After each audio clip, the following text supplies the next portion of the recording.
So first of all, I want to say that if you guys hear any wind or anything, we're having severe weather here, so sorry about that. But besides that, has Apple become complacent in their lineup of products and in their services and in their support and just in their overall vision of what the company used to be when Steve Jobs was alive? Well, we're going to look into that, and we're going to learn why myself, and I think also my wife too, have just given up on Apple. Stay tuned, let's get into this. Pretty sure I'm going to have people raging in the comment section, but that's what this channel is for. Let's go. So back in 2013, 2014, I was a big Apple person because of the industry, music industry I was in. Everybody used Macs. The whole music department, audio department used Macs, and so I had to learn it. The biggest thing was VoiceOver for me. VoiceOver liked to take control over other audio, so that was hard for me to overcome. But I did it, mainly with using the vision out of the right eye that I still had at the time. That prompted me to buy a MacBook Pro 2014. That experience was great. I liked having that machine. I liked the way it felt and the way it worked and just the way it all worked together. iOS at the time, I had an iPhone, worked well with it, and an iPad, worked well with it. And, it was pretty good at that time. Windows was Windows, and nothing new was happening with it. It was Windows 7, actually Windows 8.1. And found that it might be Apple for the rest of the time. Move forward to now, I had an iPhone 10. I run a Android Pixel 3 now. I have a custom built studio computer from Studio Cat, which runs Windows, and JAWS 2019, and a Surface laptop. All of these devices work together, and I think Microsoft has done a really good job at accessibility and is committed to accessibility for the next 4 or 5 years. But I kind of wanted to talk about that aside.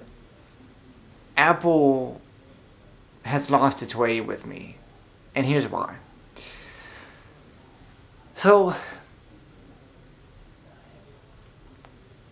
the price of their products keeps going up and up. And I understand supply and demand, but I understand Apple is a luxurious company at this point. And Apple themselves have admitted this. And when it's an ethical and a moral thing for me, for a company, when they say to their customers for the past few years, well, these are the restrictions we're putting on you. So like if you bought a laptop within these certain time frames, then we'll fix it. But if you bought it 2 weeks later and it breaks, we can't fix it.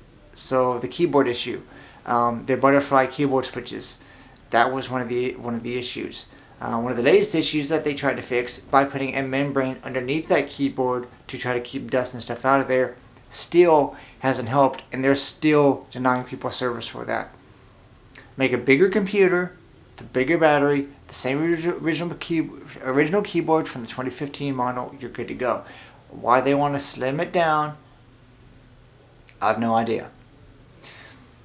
As far as accessibility, VoiceOver on the Mac is a horrendous piece of mess because it is slower than JAWS, NVDA, or Narrator at this point, and to me it's unusable.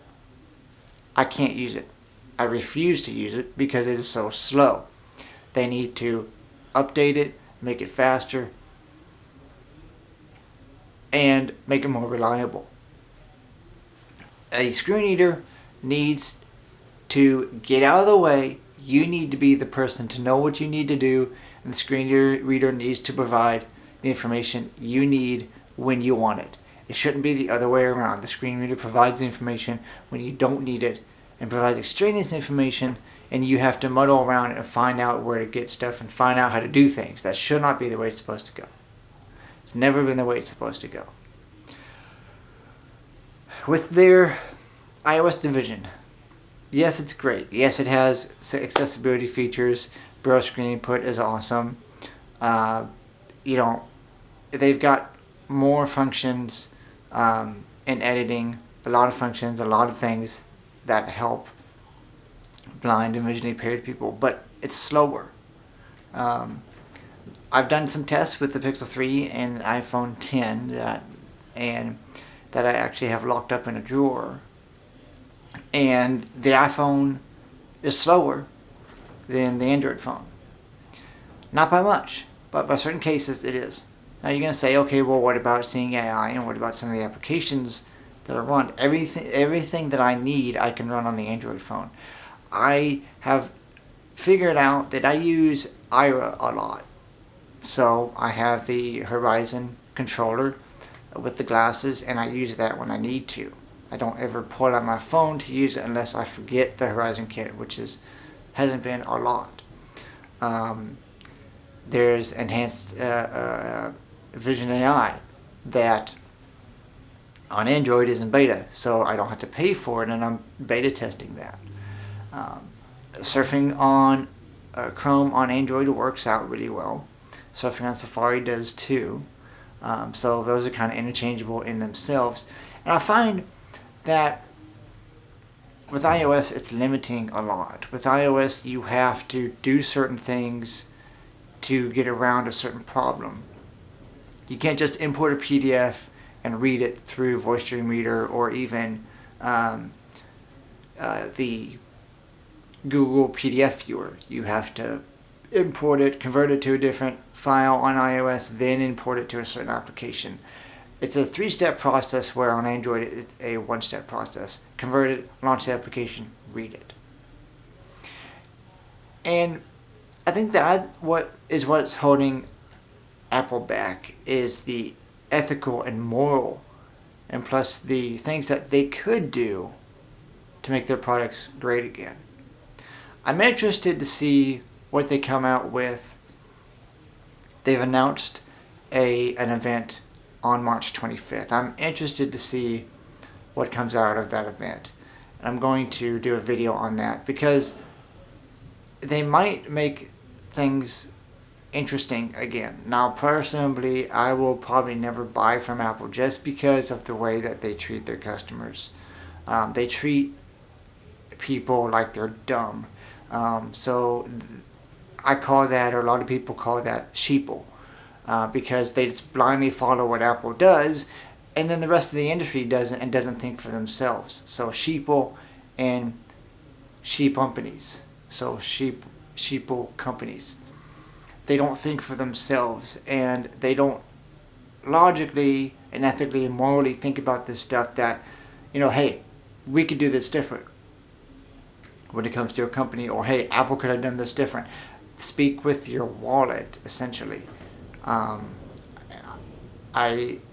a YouTube channel, Talos of Tech, that I watch, and he's got a bias towards Apple, but then he realizes and knows that when Apple is wrong, he will call them out on it.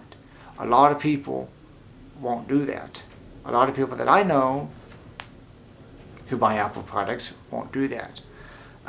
So that's just my thing. Apple may be slipping, and I think they are slipping. And I, for one, am not going to buy a product again, because I believe that Android works with what my setup and what I need to do, and it does. And here's the thing with that is, if I forget a password, say to one of my many email accounts, I can say forget password, I can send a verification to my phone, my phone will show up, say, hey, is this you?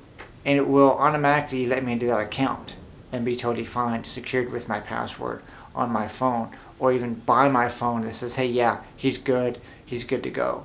So that's one thing that iOS didn't do, and it was hard to do that because if I've got a password, I had to send a code to my phone, had to enter that code, had to reset the password. With Android, I don't have to do that. Just say, yeah, this is me, and it lets me into that account for a lifetime. And so that's one of the things that iOS needs to let go of, is they're letting go of the walled garden a little bit, but they need to let go a little bit more. So that's just my thoughts on it. Let me know your thoughts in the comment section below.